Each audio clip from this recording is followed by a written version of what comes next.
स्वागत है आपका आपके अपने YouTube चैनल सफलता गुरु क्लासेस में। आज हम लेकर आए हैं भौतिक विज्ञान के अंतर्गत ऊष्मा एवं ताप से संबंधित कुछ इम्पोर्टेंट क्वेश्चन जो कि आने वाले किसी भी एग्जाम के लिए बहुत ही महत्वपूर्ण है। तो आइए शुरू करते हैं। क्वेश्चन नंबर 1, किस वस्तु के ताप में वृद्धि का अर्थ है कि वस्तु की यानी किस वस्तु के ताप में वृद्धि का अर्थ है कि वस्तु की ऊष्मीय ऊर्जा बढ़ गई है।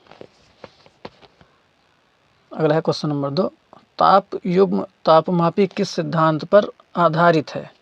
तो जो ताप युग्म तापमापी है वो किस सिद्धांत पर आधारित है, वो आधारित है सीबेक के प्रभाव पर। अगला है क्वेश्चन नंबर 3, एक मनुष्य का तापक्रम 60 डिग्री है। कितना है? 60 डिग्री है, तो उसका तापमान फ़ारेनहाइट में कितना होगा? तो कितना होगा? वो होगा आपका 140 फ़ारेनहाइट, यदि मनुष्य का तापक्रम 60 डिग्री है तो। अगला है क्वेश्चन नंबर 3, सूर्य की ऊष्मा पृथ्वी पर निम्नलिखित में से किस प्रकार के संचार माध्यम से आती है। तो जो सूर्य की ऊष्मा है वो पृथ्वी पर किस माध्यम से आती है? तो वो आती है ऑप्शन डी, विकिरण संचार माध्यम से जो है पृथ्वी पर पहुंचती है। अगला है क्वेश्चन नंबर 5, जब किसी वस्तु को ठंडा किया जाता है तब उसके अणुओं यानी जब किसी वस्तु को जो है ठंडा किया जाता है तब उसके अणुओं पर क्या प्रभाव पड़ता है। तो वो क्या होता है, उसके अणुओं की जो है चाल घट जाती है जब किसी वस्तु को ठंडा किया जाता है। अगला है क्वेश्चन नंबर 6, पूर्ण विकिरण उत्ताप मापी किस सिद्धांत पर आधारित है। तो पूर्ण विकिरण उत्ताप मापी जो है वो आधारित है स्टीफन के नियम पर। अगला है क्वेश्चन नंबर 7, धातु की चायदानियों में लकड़ी के हैंडल क्यों लगे होते हैं। यानी जो धातु की चायदानियाँ होती हैं उनमें जो है लकड़ी के हैंडल लगे होते हैं, उसका क्या कारण है। तो लकड़ी के हैंडल लगे होते हैं क्योंकि लकड़ी जो है ऊष्मा की कुचालक होती है। अगला है क्वेश्चन नंबर 8, निम्नलिखित में से कौन ऊष्मा का सर्वोत्तम चालक है। निम्न में से जो है ऊष्मा का सर्वोत्तम चालक कौन सा है। तो वो है आपको ऑप्शन डी, पारा जो है ऊष्मा का सर्वोत्तम चालक है। अगला है क्वेश्चन नंबर 9, इनमें से कौन ऊष्मा का मात्रक नहीं है। तो डिग्री सेल्सियस जो है ऊष्मा का मात्रक नहीं है, जबकि किलो कैलोरी और जूल जो है ऊष्मा के मात्रक हैं। डिग्री सेल्सियस जो है वो ताप मापने का मात्रक है।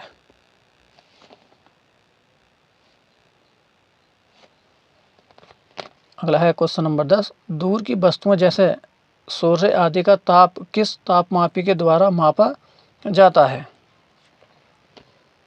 तो वो मापा जाता है ऑप्शन बी, पूर्ण विकिरण उत्तापमापी से जो है दूर की वस्तुओं का जो है तापमान मापा जाता है। अगला है क्वेश्चन नंबर 11, पानी का घनत्व किस ताप पर अधिकतम होता है।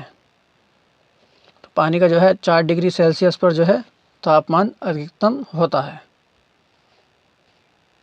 अगला है क्वेश्चन नंबर 12, निम्नलिखित में से कौन ऊष्मा का सबसे अच्छा सुचालक है। तो ऊष्मा का सबसे अच्छा सुचालक कौन सा है। तो वो है समुद्र का पानी। अगला है क्वेश्चन नंबर 13, ताप का एसआई मात्रक क्या है। तो ताप का एसआई मात्रक है वो है केल्विन। अगला है क्वेश्चन नंबर 14, निम्नलिखित तापमापियों में से किसे पाइरोमीटर कहा जाता है। तो किसे जो है पाइरोमीटर कहा जाता है, वो कहा जाता है विकिरण तापमापी को जो है पाइरोमीटर कहा जाता है। अगला है क्वेश्चन नंबर 15, लोलक घड़ियाँ गर्मियों में क्यों सुस्त हो जाती हैं। तो जो लोलक घड़ियाँ होती हैं गर्मियों में जो है वो अक्सर सुस्त हो जाती हैं, और उसका क्या कारण होता है जिसकी वजह से जो है लोलक घड़ियाँ गर्मियों में सुस्त हो जाती हैं। तो वो है लोलक की लंबाई बढ़ जाती है, जिससे इकाई दोलन में लगा हुए समय भी बढ़ जाता है। क्वेश्चन नंबर 16, आणविक संगठन के द्वारा ऊष्मा का संप्रेषण क्या कहलाता है? तो आणविक संगठन के द्वारा जो है ऊष्मा का संप्रेषण क्या कहलाता है? वो कहलाता है ऑप्शन डी, संवहन। अगला क्वेश्चन नंबर 17, बर्फ पर दाब बढ़ाने से उसका गलनांक, यानी अगर बर्फ पर दाब बढ़ा दिया जाए तो उसके गलनांक पर जो है क्या प्रभाव पड़ता है? तो उसका गलनांक जो है घट जाएगा यदि बर्फ पर दाब बढ़ा दिया जाए तो। अगला है क्वेश्चन नंबर 18, बर्फ पर दाब बढ़ाने से उसका गलनांक, अच्छा दोबारा आ गया, बर्फ पर दाब बढ़ाने से उसके गलनांक पर क्या प्रभाव पड़ता है? गलनांक जो है वो घट जाएगा। अगला है क्वेश्चन नंबर 19, दो रेल पटरियों के मध्य जोड़ पर एक छोटा सा स्थान क्यों छोड़ा जाता है? तो जो रेल की दो पटरियां होती हैं उनके मध्य जो है एक छोटा सा स्थान छोड़ दिया जाता है, क्योंकि धातु गर्म करने पर फैलती है तथा ठंडी होने पर जो है संकुचित होती है, इसलिए जो है एक छोटा सा स्थान छोड़ दिया जाता है। अगला है क्वेश्चन नंबर 20, निम्नलिखित द्रव्यों में कौन सा ऊष्मा का बहुत अच्छा चालक है? तो निम्नलिखित में से जो है ऊष्मा का बहुत अच्छा चालक कौन सा है? तो वह आपको ऑप्शन डी, पारा। क्वेश्चन नंबर 21, द्रवों तथा गैसों में ऊष्मा का स्थानांतरण निम्नलिखित में से किस विधि द्वारा होता है? तो ऊष्मा का जो है स्थानांतरण किस विधि द्वारा होता है? वो होता है ऑप्शन ए, संवहन द्वारा।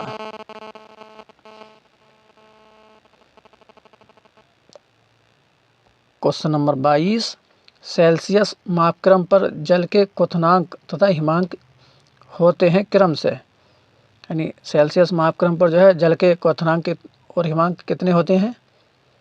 तो वो होते हैं, क्वथनांक जो है वो होता है 100 डिग्री सेल्सियस और हिमांक जो है वो होता है 0 डिग्री सेल्सियस। अगला है क्वेश्चन नंबर 23, सूर्य विकिरण का कौन सा भाग सोलर कुकर को गर्म जो है कर देता है? तो सूर्य विकिरण का कौन सा ऐसा भाग है जो सोलर कुकर को जो है गर्म कर देता है? तो वह है अवरक्त विकिरण।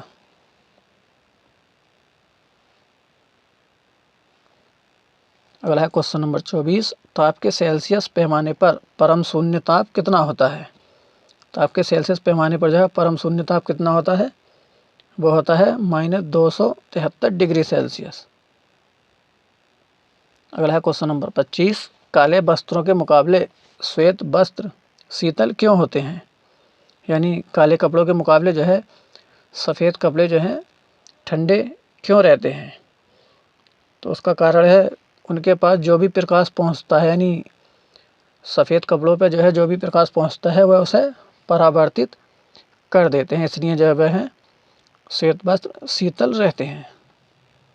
अगला है क्वेश्चन नंबर 26, द्रव से वाष्प में पदार्थ के अवस्था परिवर्तन को क्या कहते हैं? जब द्रव से जो है कोई भी पदार्थ वाष्प में परिवर्तित होता है तो उस परिवर्तन को जो है क्या कहते हैं? तो उसको कहते हैं वाष्पन। अगला है क्वेश्चन नंबर 27, ठोस कपूर से कपूर वाष्प बनाने की प्रक्रिया को क्या कहते हैं? यानी जब ठोस कपूर से जो है कपूर वाष्प बनाने का कार्य किया जाता है उस प्रक्रिया को क्या कहते हैं? वो कहलाती है ऊर्ध्वपातन। अगला है क्वेश्चन नंबर 28, रेफ्रिजरेटर में थर्मोस्टेट का क्या कार्य है?